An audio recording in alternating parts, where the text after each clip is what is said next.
Hi everyone, welcome to Indie Fringe. We're here at BEA, Book Expo America, and I'm Robin Cutler with Ingram Spark. I'm the director of Ingram Spark. We started Ingram Spark about 4 years ago, and really happy at all the indie authors and especially the ally members that are part of our community with Ingram Spark. Welcome everyone.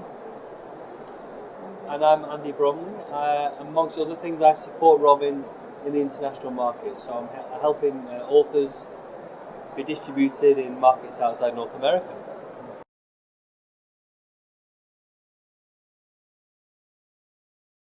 So we want to talk today with you about global pricing and how that works, especially in Ingram Spark. So we make it sort of easy for authors to make their books available, to price them in different currencies that Ingram supports around the world. So today we support U.S. prices, Canadian price, pound sterling, euro, and what else? Australian dollar. Australian dollar. Yes, I'm sorry. And author can easily make their book available to these global markets that we support by just providing a list price of what a retailer would sell your book for. That's what the list price is that you as the author provide to us when you're setting up your book.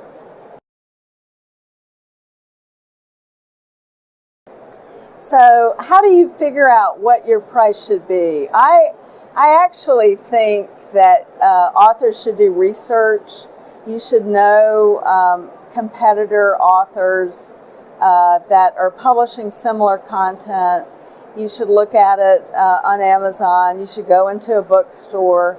I like to tell authors, go into a bookstore, figure out where your book would be shelved in that store and see like what the books are around where you think your book would be. Put them face out so you can see, where your book would go. Look at covers, and especially look at the prices of what those books are priced at. The size of the book really matters. The number of pages will affect the price that you'll need to put on a book. So first of all, look at competitive pricing. You can really do this very easily on Amazon, and I really encourage you to do that.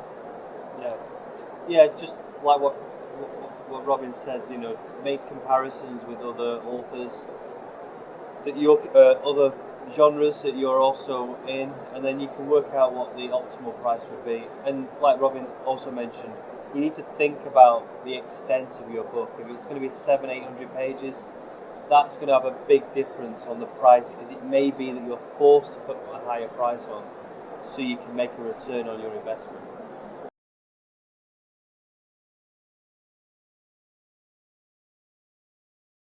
So beyond the list price of your book, when you set up your book in Ingram Spark, you also will set a discount that you would want to offer to retailers to incentivize them to purchase your book. So when you do that, we actually will not let you set a price and a discount that's actually not that's going to offer a negative compensation for the author. So we actually won't let you price below at least breaking even, which is kind of a good safety net. We don't want you to be able to do that. But you can set a price and you can control the price. There's no minimum price that we require, except that if it's for print, that it covers the cost of printing and factors in the discount as well.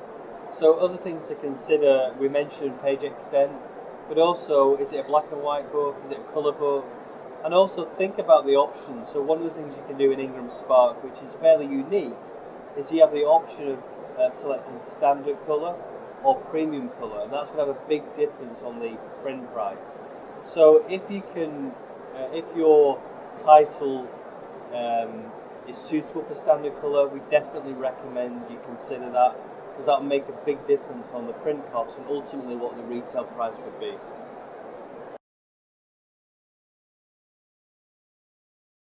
One of the things that we get asked about, probably from authors more frequently, is about discounts, explaining how discounts work. So again, discounting are the discounted price of what a retailer and library will purchase your book at.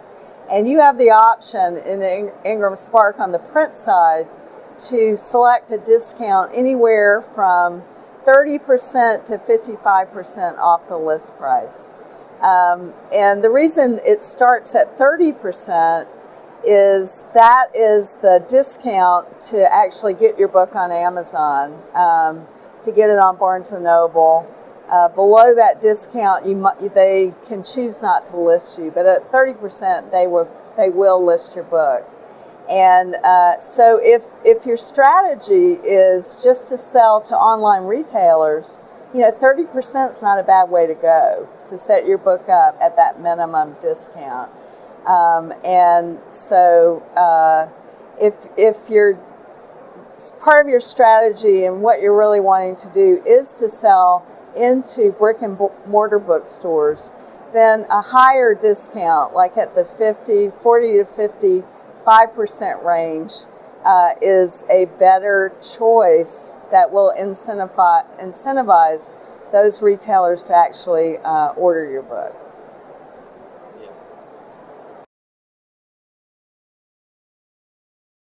What you need to remember is the cost of supplying a printed book is much higher than supplying a digital book. So let's use the the example of the book being £10.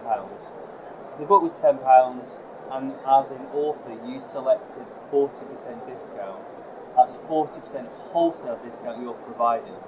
That's not 40% retail discount. It's important to know the difference between the two.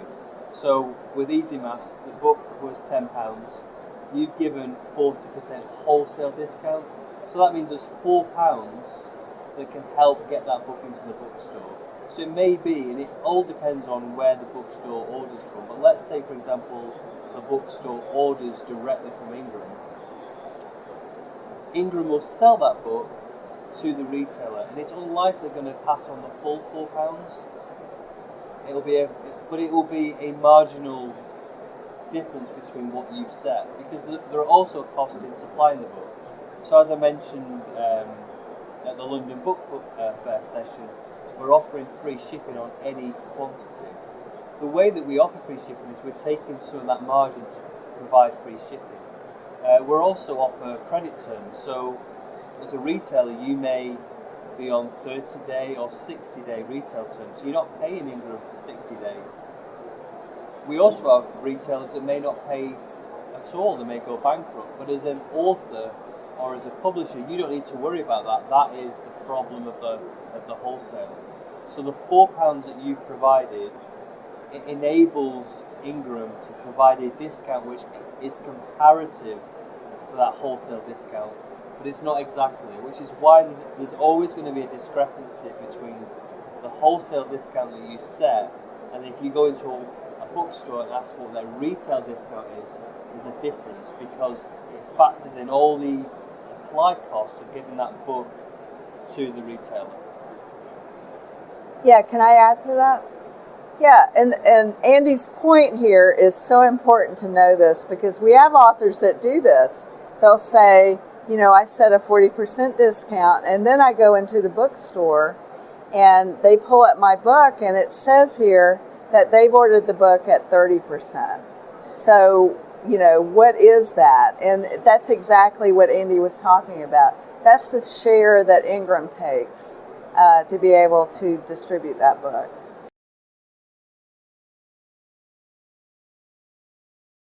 The example would be if a retailer didn't order directly from Ingram or Lightning Source, they ordered from another wholesaler, and the example was it was a £10 book and the discount was 55%, which is quite high. What that basically means is there's £5.50 on the table to help with that transaction. But if the retailer's ordering from another wholesaler, what you have to bear in mind is Ingram or Lightning Source is wholesaling that book. So they may sell that book on to another wholesaler less than £5.50 to factor in the cost of supplying the book. But that other wholesaler will also take their margin to supply it to the bookstore, and that's sometimes where you get a larger discrepancy between the wholesale discount and what the bookstore receives as a discount. Yes. It's because it's going through multiple chains of wholesaler. So in most cases, it's advantageous if the retailer orders it direct, either from Lightning Source or from Ingram. In most cases, there are always exceptions to the rule, because each retailer will negotiate the terms with the wholesaler, and often that is dependent on how much they order. So there's a big chain retailer may be on a certain discount structure, which may not be identical to an independent bookstore who only has one chain. The two have got very different buying powers. So there is no fixed terms set across the board. It is dependent on the retailer, their relationship with the wholesaler, whether that relationship is on direct or indirect. So in the UK, one of the things that we're launching this year is we're launching iPage in the UK market. Now, I should say iPage has always existed in the UK market. We have around 200 bookstores who have an iPage account. Now, iPage as it exists currently is all priced in US dollars, and all the books come from America. Now, if you're a retailer, that's less advantageous because you can order from Garners and Bertrands who are based in the UK. What we're launching this year, 2017, is iPage with UK functionality. So what that means is they can buy in pound sterling as opposed to USD. And Milton Keynes, the facility that prints most of the Lightning Source and Ingram Spark titles for the UK market, they can order from the UK. So they can order them more directly, so they're cutting out a third party. So they should, don't know the exact terms on every retail, they should make more of a margin. They will get the books a lot quicker because they're not going to a third party, they're going direct. And also, we'll be printing them in 48 hours, so the availability messaging to that retailer will be accurate to our ability to supply. Yeah. Where we provide the data to a third-party wholesaler, they can change that messaging depending on their business requirements. So we know we can print the book in 48 hours. They could tell a retailer that the availability is 3 weeks. Ingram lose that control because we aren't part of that direct supply chain. So what it'll do is it'll provide a retailer with more opportunity. So they can continue to order wherever they would ordinarily source their books, or they can order it direct, or they can weigh up the pros and cons of both. The main advantage with iPage is there'll be free delivery on a single copy, which is fairly unique. And in terms of opening an account, from a retailer's perspective, it's free to open an account. They get credit terms, and they only start paying Ingram when they want to source books. So that's something we're going to launch in the UK in the spring, summer this year, and later on the year we're going to launch that in Australia. When the retailer orders from iPage, they're ordering from Ingram, so that's different to ordering from Lightning Source or ordering from Garners. So what we do is we show the book's availability, but we do not make any distinction between print on demand and what would be conventionally supplied books. So from a retailer perspective, they wouldn't know the difference. If the publisher owns their own ISBN, or the author owns their own ISBN, and set themselves up as a publisher and have their own imprint, it means that the availability shows is in stock and available. But it also shows the book as the imprint of that author. So unless the authors use the same name for the imprint as they have for their author name, it shouldn't be obvious that it's a self-published title, and that's the main advantage of owning your own ISBN. So we provide an in-stock availability messaging which reflects really the ability to supply apply it. So what we don't do is we don't put a 0 or print on demand availability. We put a number which makes it look at, well, it is available, but it shows its availability, and it really, what it's designed to do is not distinguish a POD book from anything else, because really it's just a print format type. It doesn't matter. And it shouldn't necessarily reflect the availability messaging because it's available. And that's the core message.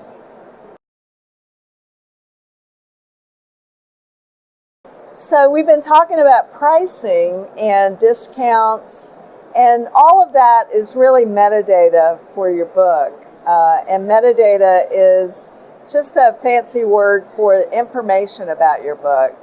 And one of the great things about Ingram Spark is that, once you set up your book, you can always go back and change any of that information about your book. You can change the price, you can change the discount. We didn't really talk about returnability, but that's also another feature of when you're setting up your price. You have returnable options that you control as the publisher, and you can always change those whenever you need to. And so, my advice to authors is take time, especially when you're first setting up your first book in particular. Take a lot of time and understand, all the metadata associated on your book. What happens is when your book goes out into distribution, especially the first time, you will set up your book in Ingram Spark, and then you'll look at a proof of your book, and then you turn on distribution. And what that means is, the data on your book actually goes out to all these other places. So it's really important that you spend the time, get your metadata as perfect as possible, that first time in particular. And so take the time to do that. You can always change it, but any changes, we send out to, everybody that works with Ingram, including Amazon. We'll send, your changes out, but then it's up to that retailer to actually update their site. And we don't really have control over that.